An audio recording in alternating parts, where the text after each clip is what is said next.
Santapan Harian Selasa 27 Oktober 2020.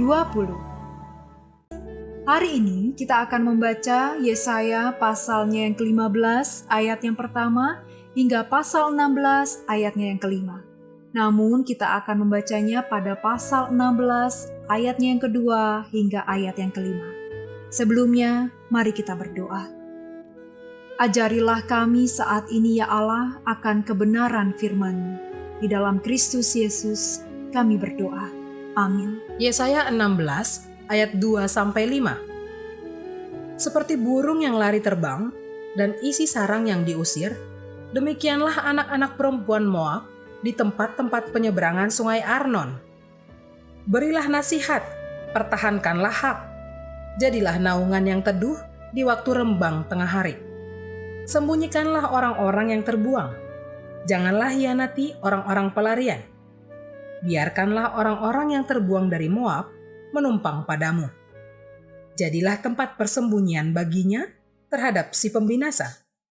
Apabila penggagahan sudah berakhir, pembinasaan sudah lewat, dan orang lalim sudah habis lenyap dari negeri, maka suatu tahta akan ditegakkan dalam kasih setia dan di atasnya. Dalam kemah Daud akan duduk senantiasa seorang hakim yang menegakkan keadilan dan yang segera melakukan kebenaran. Sahabat Santapan Harian, Moab memiliki kedekatan dengan Israel karena Moab adalah keturunan Lot. Itu berarti Moab tidak hanya mengenal hukum Israel, tetapi juga Allah Israel. Pertanyaannya, mengapa Allah menghukum Moab? Allah mengizinkan Asyur menghancurkan dua kota paling penting di Moab, yaitu Ar Moab dan Kir Moab dalam satu malam. Penduduknya berlarian karena tidak bisa menyelamatkan diri. Siapa yang mampu menolong mereka? Orang Moab pergi ke bukit-bukit penyembahan untuk menyembah dewa-dewi sembahan mereka di Dibon. Padahal berhala itu hanya diam dan tidak mampu berbuat apa-apa. Tindakan mereka itu membuat Allah semakin murka.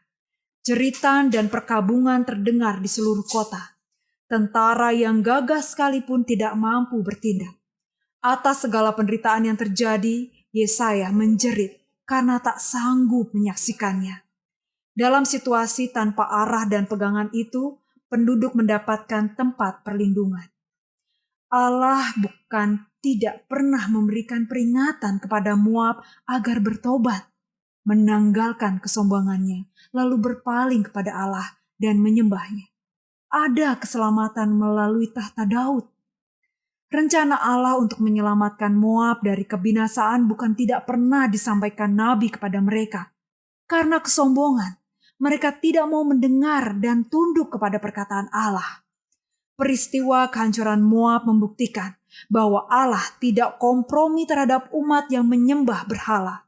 Tetapi melalui Mesias, Allah menyediakan keselamatan bagi mereka yang mau bertobat dan setia kepadanya.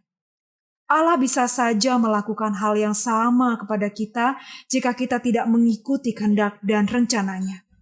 Apabila ada di antara kita yang lebih mengandalkan kekuatan, kepintaran, kelebihan secara fisik, maupun jabatan, marilah segera bertobat. Sikap seperti itu menunjukkan bahwa kita menganggap Allah tidak berbuat apa-apa dan tidak ikut campur atas hidup kita. Mari, hendaklah kita tidak bertahan dalam kesombongan. Mari kita berdoa. Ajarilah kami ya Bapa untuk setia mengikuti dan melakukan kehendak-Mu dan mengandalkan kekuatan-Mu. Di dalam terang kasih-Mu Kristus, kami berserah. Amin.